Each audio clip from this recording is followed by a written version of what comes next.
Bueno, tener un contexto. Ahí ya tenemos a Andrés Chiriboga, me dice si vamos por el ¿sí? primero. ¿Ya está? Sí, ya está. Ok, Entonces vamos a saludar a Andrés vamos a saludar a Chiriboga. Andrés Chiriboga. Sí, señor. Ahí lo tenemos. Andrés Chiriboga, vamos a conversar un poco sobre el Fondo Monetario Internacional y todo lo que eso implica. Andrés, buenos días y muchas gracias por acompañarnos. Hola Andrés. Hola Johan, hola Omar, qué gusto la invitación. Me da mucha alegría estar acá. Primera vez, de hecho, que me invitan. Sí, estamos entrenando, estamos entrenando. Muy bien. Tú que te rebajas estos espacios, hermano. Tú que te rebajas estos espacios. Ojito, Andrés, que estamos buscando columnista semanal. Cuidado, terminas atrapado en esta secta, ¿no? Cuidado, cuidado. Ahí está por hablador. Por hablador terminas atrapado. Esto es como una estafa piramidal. Entras y después no sabes cómo sale. Uy, así que cuidado. Cuidado, eres el tandazo nuestro. Oye, hermano, a ver, escúchame. A ver, Andrés, a ver, mira, el país, entre botas, caras, entre informes a la nación muy veloces, con buenas ediciones, porque no hay que negarlo, el país siento que está discutiendo cosas muy, muy banales.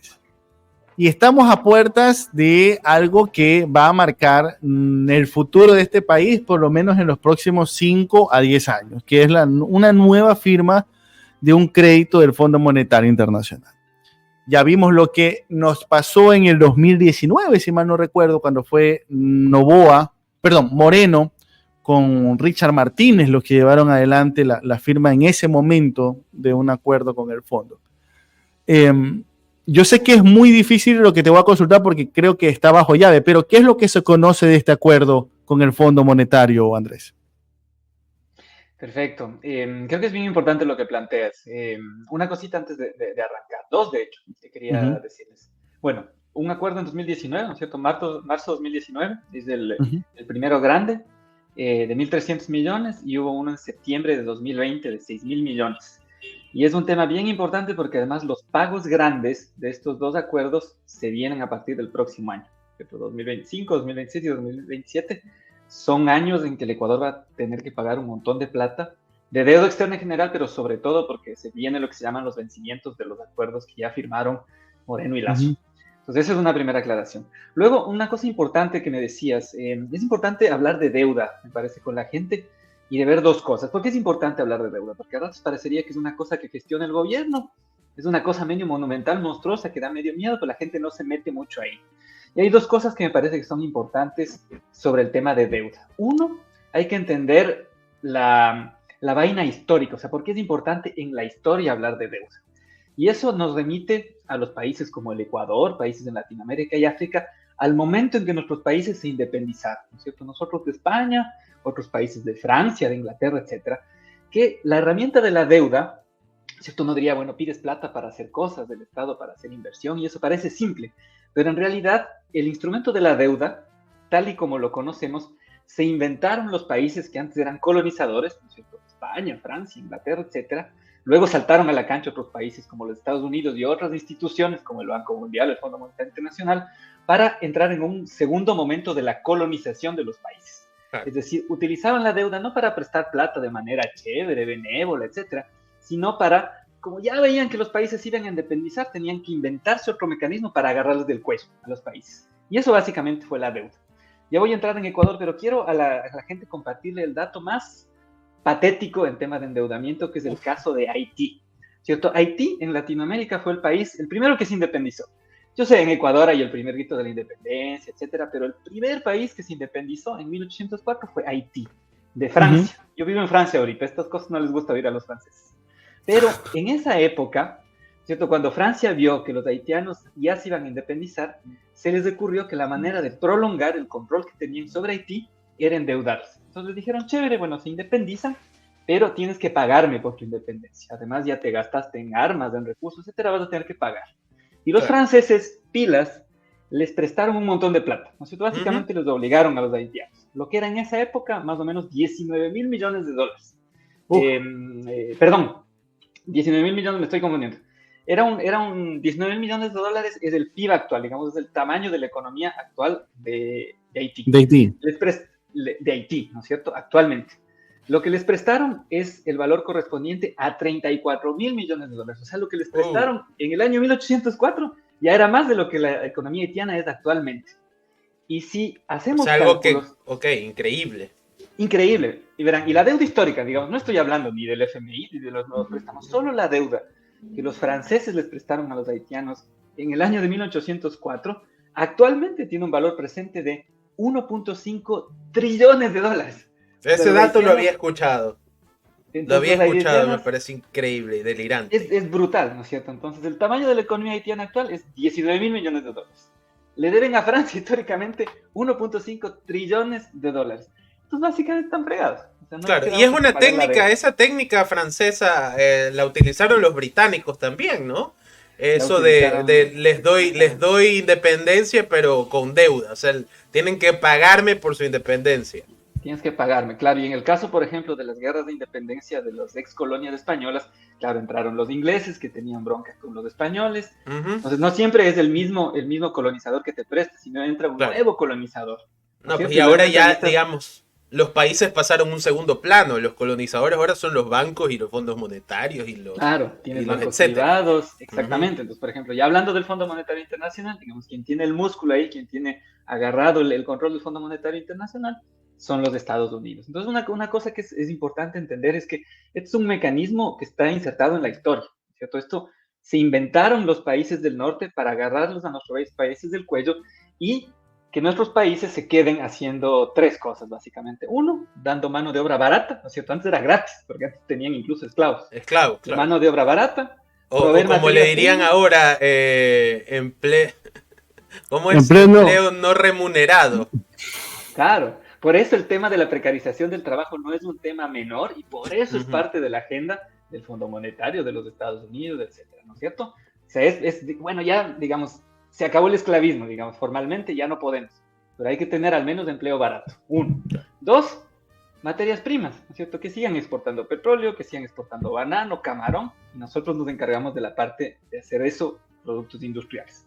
Y luego, además de que se cacarea un montón, ¿no es cierto?, de la eficiencia energética, que hay que dejar el petróleo y demás, lo que a ellos les interesa es que los países de América Latina, de África, sigan explotando petróleo, sacando minas, explotando gas, ¿no es cierto?, proveyéndole de este tipo de energías a países europeos, Estados Unidos. Y la deuda, la gran deuda externa, es el mecanismo para agarrarle del cuello a los países. Primera cosa que hay que entender. Y la otra, rapidito, es que si bien a nosotros nos preocupan nuestras deudas del día a día, ¿cierto? Sí. El crédito con la cooperativa, la tarjeta de crédito, estas grandes deudas que toman países como el Ecuador, luego bajan y tienen impactos en el día a día de las personas, ¿cierto? Y hay poblaciones que son más vulnerables, que están más fregadas por este tipo de endeudamiento. Entonces no es una cosa estratosférica y además es una cosa que viene desde la historia, ¿cierto? Primera cosa que hay que entender.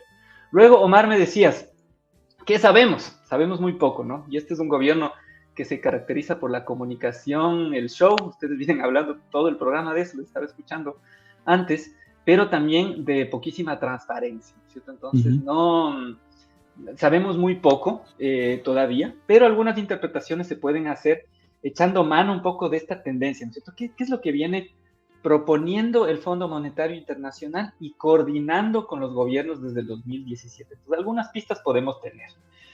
Estamos esperando, por supuesto, tiene que haber una reunión de lo que se conoce como el directorio del Fondo Monetario Internacional, donde finalmente se van a tomar resoluciones, ¿cierto? Hasta ahorita se ha llegado a lo que se conoce como un acuerdo a nivel de equipos técnicos, ¿cierto? Técnicos del Fondo Monetario y básicamente del gobierno ecuatoriano, el Ministerio de Economía.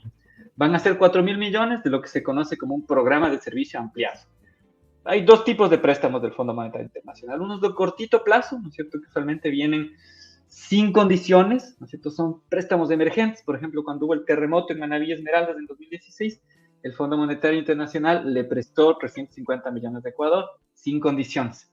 Pero estos de servicio ampliado, ¿no es cierto? Cuando ustedes oigan esto, los SAF, son préstamos de más largo plazo, entre 4 y 10 años, que estos sí vienen con condiciones. Entonces, esto es lo que se está negociando ahorita, como negociaron en 2019 y como negociaron en septiembre del 2020.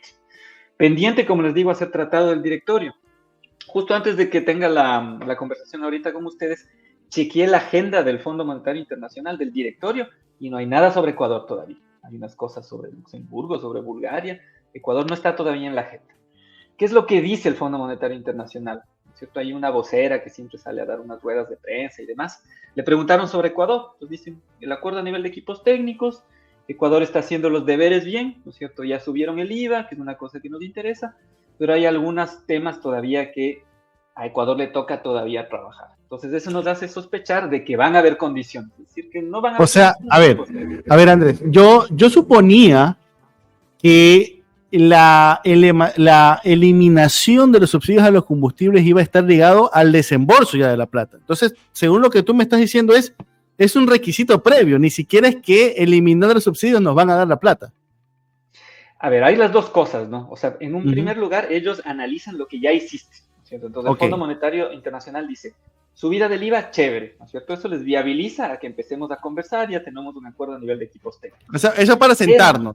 Eso es como para sentarnos. Para sentarnos. Los chéveres están en buen camino, sí les vamos a, entre comillas, ayudar. Ya les dije lo que significa ayudar por parte del Fondo. Claro. Es agarrarte del cuello.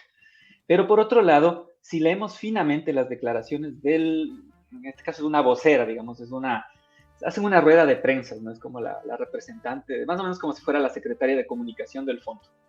Dice... creo que se quedó colgado Andrés. Sí. Y dice, nos quedó Andrés Suspenso, se va a llamar a partir de ahora. Entonces, si revisamos la historia... Ahora sí regresaste. Te quedaste y dice, y ahí te perdimos. Me colgué ahí. Sí, lo que les decía es... No, ajá. Lo que les decía es importante, lo que dice esta secretaria de comunicación del fondo es, hay algunos temas que Ecuador todavía tiene que trabajar, ¿cierto? Esto es una declaración en inglés, entonces ya sabemos que van a haber condiciones. En primer lugar, para un poco completar el rompecabezas antes de que formalmente tengamos algo de información, porque aunque el gobierno ecuatoriano quiera tapar, el Fondo Monetario Internacional algo va a poner en su página web en algún momento, va a decir más o menos estas son las condiciones y van a poner el texto del acuerdo. Puede que tarde esto tiempo y el gobierno ecuatoriano seguramente va a querer medio tapar las cosas, pero algo van a poner ahí. Entonces, lo que estamos haciendo de momento es, bueno, veamos qué es lo que ha venido pidiendo el Fondo Monetario Internacional desde el 2017, qué logró cumplir Moreno, qué logró cumplirle Lasso al Fondo Monetario Internacional y qué se ha quedado un poco, cuáles son los capítulos que se le quedaron a Moreno y a Lasso. Y uno de ellos es el de los subsidios, ¿no es cierto? Acuérdense, por ejemplo, que Moreno ya hizo dos cosas en materia de subsidios. Primero, acuérdense de ese infame decreto 883, que es el que generó el descontento popular de octubre de 2019, donde Moreno se mochaba los subsidios de la gasolina extra y del diésel a cero, ¿no? Cero subsidios. La gente se enojó, se fue a las calles por otras cosas también, y Moreno tuvo que echarse para atrás. Pero en el medio de la pandemia, como la gente estaba más preocupada por su salud, por estar encerrados, de alguna manera liberaron algunas bandas, empezaron ya a flexibilizar, pero no, el Ecuador, el gobierno ecuatoriano no ha cumplido eso todavía. Primera sospecha, van a pedir que se avance en el desmonte del esquema de subsidios de gasolina. O sea, básicamente esto es algo que ya venía pasando, digamos, la liberación de precios, y lo que debería hacer Daniel es llegar a ese ideal de cero subsidios rápido. Exactamente, entonces seguramente lo que van a decir es, bueno, móchese los subsidios completamente y esa va a ser una de nuestras condiciones para los subsiguientes desembolsos, porque una cosa que hace el fondo es, van a ser 4.000 millones, es lo que dice, ¿no es cierto? Pero te dan en varias cuotas. Entonces, primera cuota... Para ver si vas cumpliendo. Para ver si vas cumpliendo. Entonces hacen una revisión, la revisión de nuevo pasa por equipos técnicos, pasa por el directorio, y si cumpliste, chévere, te damos la... ¿Cuál es el objetivo? Andrés, déjame hacer una consulta porque creo que hay que conectarlo bastante bien. ¿Cuánto crees que sería ese primer desembolso, Andrés, de esos 4.000? Porque influye, y digo que la cantidad influye, porque recordemos que ya estamos prácticamente en campaña electoral. Y una cuestión es un gobierno que busque la reelección con 2.000 millones, tiene un número en la mano y otro no. ¿Tú cuánto crees que podría ser el primer desembolso si es que comienza a hacer los deberes para el Fondo Monetario, el Dani?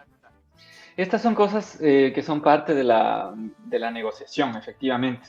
A ver, ¿qué propuso el equipo técnico de Ecuador? ¿Cuándo necesitamos para este monto, para este primer año, etcétera? No sabría decirte. Siempre es un monto importante el del inicio, ¿no es cierto? Pero no quizás el 50%. Quizás no el 50%. No, yo pensaría que no, pero te digo, hay que tener un poquito de cautela ahí de cuánto podría ser el monto del primer año. Sin embargo, parte del interés ecuatoriano seguramente será una buena inyección para liberar algo de espacio fiscal para, la pregunta es ¿para hacer qué? Porque acuérdense además, la plata del Fondo Monetario Internacional sería por último, digamos, bueno, la tasa, una vez que calculamos tasa, sobrecargos, ¿no es cierto? Ese es otro tema con el Fondo Monetario Internacional, porque parece que es crédito barato, pero siempre tienen unos sobrecargos que hace que aumente la tasa de interés. Como el chulco, o sea, es un chulco macroeconómico esto. Sí, que es una cosa además, expertos, varias organizaciones de la sociedad civil, hemos peleado un montón para que se dejen de pendejadas. O sea, ¿para qué te meten sobrecargos que simplemente te dificultan el pago del crédito? Entonces hay un montón de organizaciones que se están moviendo para que el FMI se baje esos sobrecargos, ¿no es cierto? Sincera la tasa, es una tasa que el último crédito del FMI, que con el Ecuador de 2020, ¿cierto? La tasa estaba en el 4.5%, me parece. Pero con los sobrecargos te suben 3 puntos más. Entonces ya llegas a una tasa que termina generando un crédito más caro de lo que te dan incluso otros multilaterales, ¿no es cierto? Del Banco de los BRICS, del Banco Interamericano de Desarrollo, y no se diga bancos bilaterales. Entonces termina siendo un crédito más caro. Esta es una primera cosa. Entonces lo que se dice al FMI es, nos están matando con eso. Y además es una farsa de que el crédito del FMI es un crédito más barato. Y a todo esto mencionaste los BRICS. ¿Qué onda con los BRICS? ¿Va a pasar algo ahí? ¿Es algo con lo que uno debería decir, bueno, puede cambiar la posición global respecto a los multilaterales o es una utopía? Falta un poco más de concreciones, ¿no?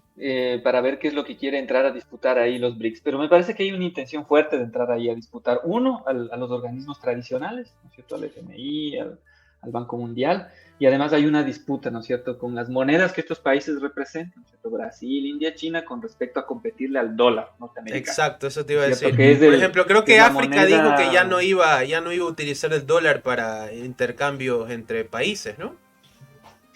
Sí, esa disputa, digamos, está ahí sobre la mesa. Pero es un camino largo, Andrés, ¿no? Es un camino largo, ¿no? Porque hay gente que cree, ¡hijo de puta, la próxima semana se cae el dólar! Cuando estamos hablando de temas que pueden ser al 2030, 2035, esto es, a ver, y en eso sí siento que el mundo debe aprender de la paciencia en China, por ejemplo. En China ellos tienen una paciencia para las transformaciones sociales y económicas, y eso es algo propio de ellos milenario, algo milenario de ellos, la paciencia. Son una cultura milenaria, ¿no? Ya, exacto. Pero además, hay gente que cree que que ya la próxima semana se cierra Wall Street, que se va a quebrar todo y que todo va a explotar, y es un tema que va a cuentagotas. Un segundo Lehman Brothers. Sí, además hagan de cuenta que dentro de los propios BRICS hay también, digamos, ciertas tensiones. O sea, hay disputas por el liderazgo, está también lo de China, ¿no es cierto? El rol de China siempre es una gran pregunta, ¿no es cierto? China quiere ser un gran aliado de los países que se denomina del sur global, o quiere entrar a pelear como un gran hegemón, digamos, contra los Estados Unidos, contra Europa. Entonces, ¿qué es lo que quieren hacer ellos? De todas maneras, me parece como contrapeso importante, ¿no es cierto? Uno, un contrapeso a la hegemonía del dólar, y otro contrapeso, digamos, al sistema financiero multilateral. Entonces es importante lo que el Banco de los BRICS pueda hacer, ¿cierto? Ahí está Dilma Rousseff a la cabeza, pero sería importante que acelere, ¿no? Porque créditos que están dando los BRICS, por ejemplo, estamos hablando de tasas del 6%. Si comparamos con lo que pueda dar el Fondo Monetario Internacional, que estará a una tasa de 5,5, quizá un poquito más la sobretasa, ¿no es cierto? Si es 5, 6, puede subir a 7, 8, 9, es bien interesante lo que puede hacer el BRIC. Y sobre todo luego está el tema, ¿no es cierto? Sin condicionalidades o con qué tipo de condiciones. ¿Cuáles son las condiciones de esos créditos? Entonces es interesante ponerle el ojo ahí y además un poco desmitificar esta idea de que, bueno, es que el FMI es lo más barato del mundo. Uno, no es lo más barato del mundo en términos económicos, ¿no es cierto? Hay que calcular bien, digamos, todo el combo de la tasa, ¿no es cierto? Todos los componentes. Y dos, el tema de las condiciones, pues que es justamente lo que estamos viendo. Entonces, subsidios, pero Andrés, reforma de la seguridad social, etc. Comunicacionalmente, a ver, seamos sinceros, te lo van a vender como un éxito. O sea, el día en que se firme el acuerdo, el gobierno te lo va a querer vender como espaldarazo internacional. Esa es la típica, ¿no? en la confianza, el hecho que el FMI pose sus ojos a nuestro país es porque estamos haciendo bien las cosas. Y va a disminuir el riesgo país y todo eso, ¿no? Claro, pero ¿saben por qué disminuye el riesgo país? Porque los créditos... Se garantiza pago. Exactamente. O sea, ¿cuál es el objetivo del Fondo Monetario Internacional? Porque esto me parece que la gente tiene que entender bien. Te iba a preguntar eso, ¿cuál es el objetivo del FMI? Claro, o sea, no es que esa plata te entre directamente va a inversión a hospitales y qué chévere, ¿cierto? O sea, esa plata está enfocada básicamente a engrosarte la reserva internacional. Y la reserva internacional, digamos, sirve esencialmente en las condiciones actuales, ¿no es cierto? Luego de varias reformas que impulsó Moreno, sobre todo Moreno, Lazo ya no logró hacer nada de eso, Moreno es dejó hecho. Básicamente te garantizan pagos externos, ¿no es cierto? Que es pagos de deuda con el propio FMI, entonces chistoso el FMI, te presta plata para que me pagues a mí mismo. O sea, digamos, te presta solo la plata para que esa plata la pongas en reservas internacionales. La pones en reserva internacional y me garantizas pagos. Entonces les decía una cosa, ¿no es cierto? Las deudas que agarraron Moreno y Lazo, los pagos fuertes de esas deudas se vienen 25, 26 y 27. 25 y 26 son como 3.000 millones cada año y 27, 4.000 millones que hay que pagarle al FMI. Entonces el FMI... Solo al FMI. Y es nuestro mayor acreedor en estos momentos, ¿no? Es nuestro mayor acreedor, exactamente. Entonces el FMI te dice, bueno, te presto plata para que me pagues a mí, en primer lugar. En segundo lugar, te presto plata para que les pagues a los otros países, entidades, bancos y tenedores de bonos con los que estás endeudados, porque esa plata, digamos, cuando está en la Reserva Internacional, en las condiciones actuales de la gestión de la reserva, sirve para ese tipo de pagos, ¿cierto? Entonces, para que les pagues a los otros que te prestaron plata. Y luego para que les pagues a los importadores, ¿no es cierto? Los importadores... Entonces es una absoluta mentira que ese billete va a llegar para circular acá, que es como lo están vendiendo. No. A ver, pero ninguna parte, Andrés, yo lo que te pregunto es, al menos algún porcentaje de esa plata, si es que llega, digamos, hasta noviembre, puede caer como para saldar deudas con los GATS, por ejemplo. A ver, lo que sí podría hacer el gobierno, pero digamos, ahí depende, un poco ya es voluntad política, decisión de política económica, es claro, alivias un poco, digamos, el peso de las deudas, generas lo que se llama espacio fiscal, ¿no es cierto?, el espacio de la plata que tiene el gobierno y tendrías que destinarle para algo, ¿no? O sea, eso va a depender de qué gestión haga el gobierno. Ahora, políticamente, ¿qué les conviene, ¿no es cierto? Van a ser lo suficientemente coherentes e inteligentes para pagarle un poco la deuda a los GATS, ¿cierto? Y que les ayuden a hacer campaña, no hagan tanta bulla, van a inyectar un poco de plata. Hay que ver. Y aparte, según te entiendo, y corrígeme si estoy lo incorrecto, esa plata con la que le irían a pagar a los GATS tendrían que sacarlas de la Reserva Internacional, que es algo que ellos han dicho que no van a tocar nunca. No, directamente no van a hacerlo, pero si puedes, digamos, dentro del, o sea, si ves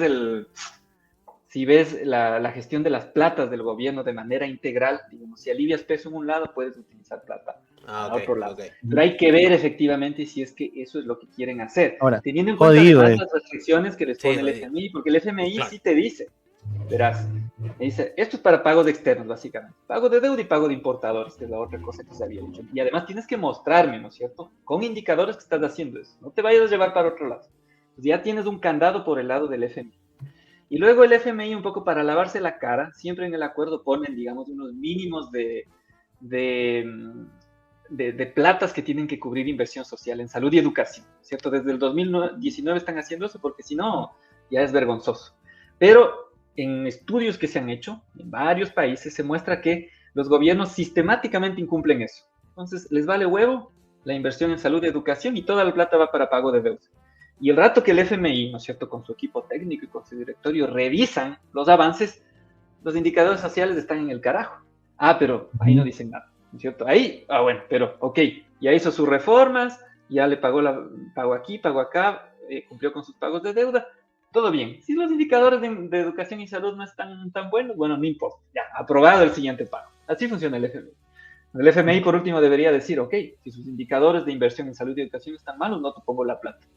Pero en cambio al FMI eso no le importa. Al FMI lo que le importa son los indicadores de lo que llaman consolidación fiscal, ¿no? Que es básicamente no gaste tanto porque esa platita tiene que estar garantizando el pago de deuda externa y el pago de la plata que necesitan los importadores. Solamente tres cosas para complementar lo de Andrés. A ver, tan así que al FMI no le preocupan los temas sociales o los indicadores sociales, que ellos mismos dijeron, Ecuador va a crecer 0.1 en 2024. 0.1 y 0.8 en el 2025. O sea, pronósticos catastróficos, y eso que fue antes de los apagones. Ojo, antes de los apagones fue ese cálculo del Fondo Monetario, pero aún así te voy a prestar. O sea, vas a tener un crecimiento paupérrimo, pero igual te voy a prestar plata. Eso es más o menos lo que dice el Fondo Monetario. 1 y 2.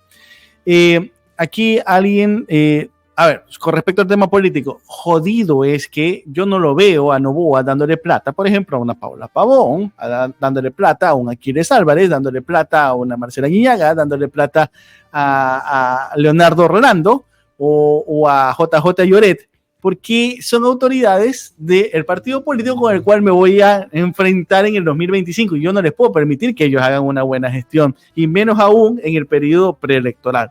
Pero bueno, digamos, ahí el que la pelea menos feo son los alcaldes, ¿no? Porque tienen tienen su propia recolección de impuestos, salvan de alguna forma. Pero eso es en enero. Pues, eso es en enero. Pero las prefecturas son las que están más jodidas porque no agarran de ningún lugar. Pues. Ellos son los más jodidos. Y aquí, por último, le agradecemos a Thinking and Talking, que hace un aporte de $10 canadienses, y dice, ¿qué hacen con la plata? ¿Cómo hacía Correa para que les alcanzara? Porque estos gobiernos honestos duplican la deuda, suben impuestos y no tienen plata. Ahí te lanzan la pregunta, Andrés. ¿Qué hacen con la plata? Dice. Y la otra, la segunda parte, esa no avancé a leer. ¿Qué hacen con la plata? ¿Cómo es que le alcanzaba a Correa? ¿Cómo es que estos gobiernos honestos duplican los impuestos, la deuda y no tienen plata? A ver, antes, digamos, había algunas diferencias, ¿no es cierto? Sobre todo con lo que hacías con la plata de la deuda, digamos, para agarrar solo un componente. Uno, digamos, no había estos programas en la época de Correa, digamos, las relaciones con el FMI se congelaron.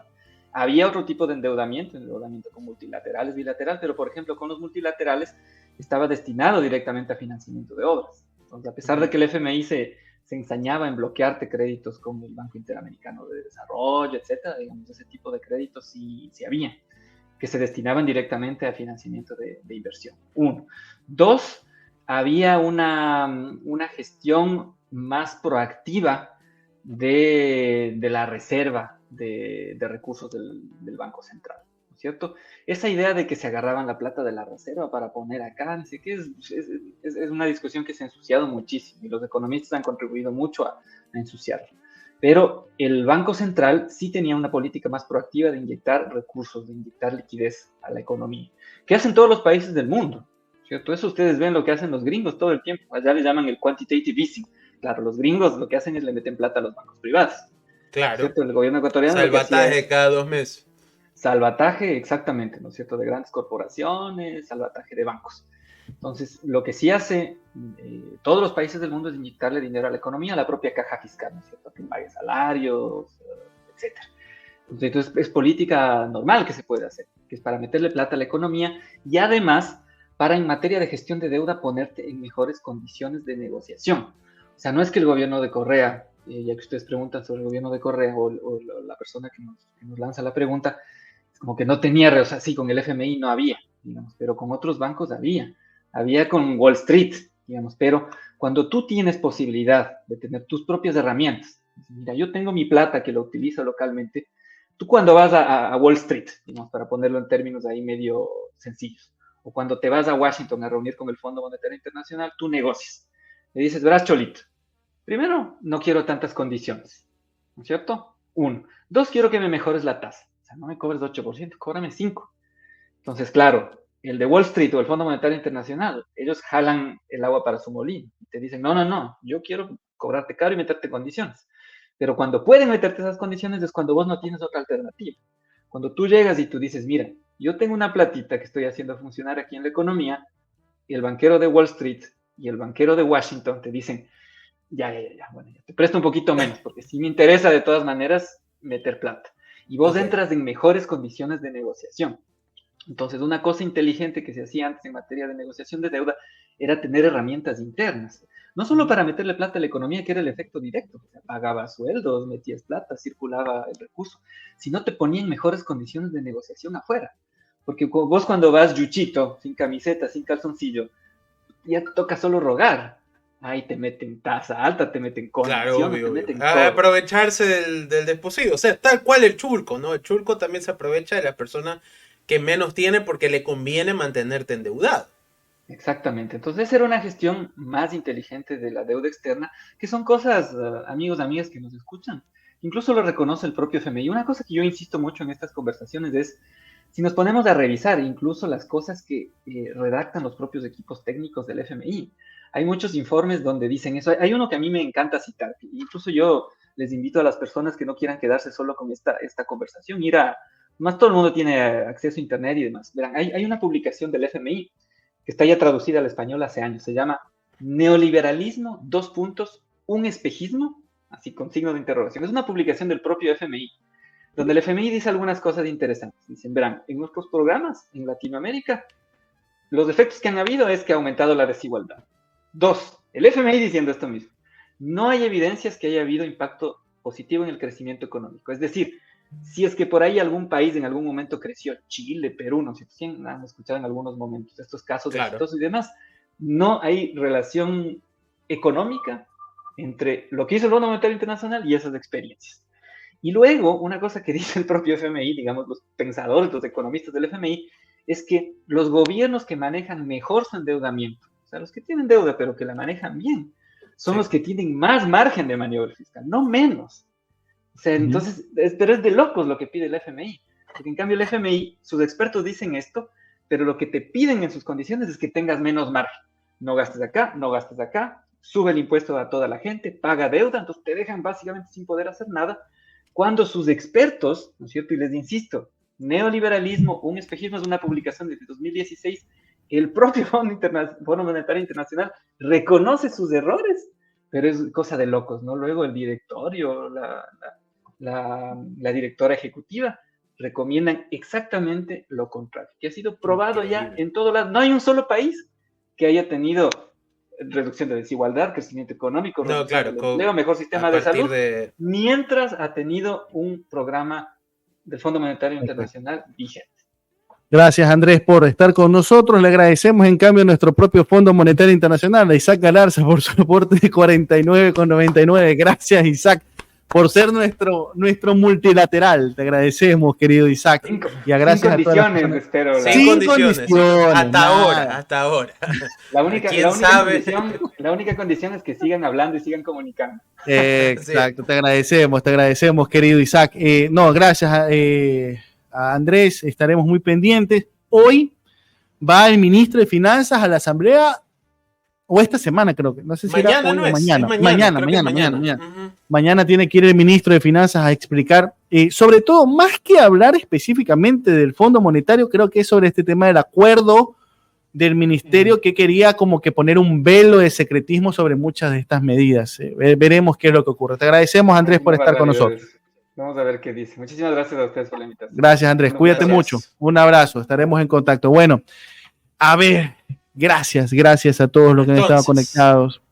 Oye, ya 2 noticias. Se confirma algo que se veía venir. La aerolínea mexicana Aeroméxico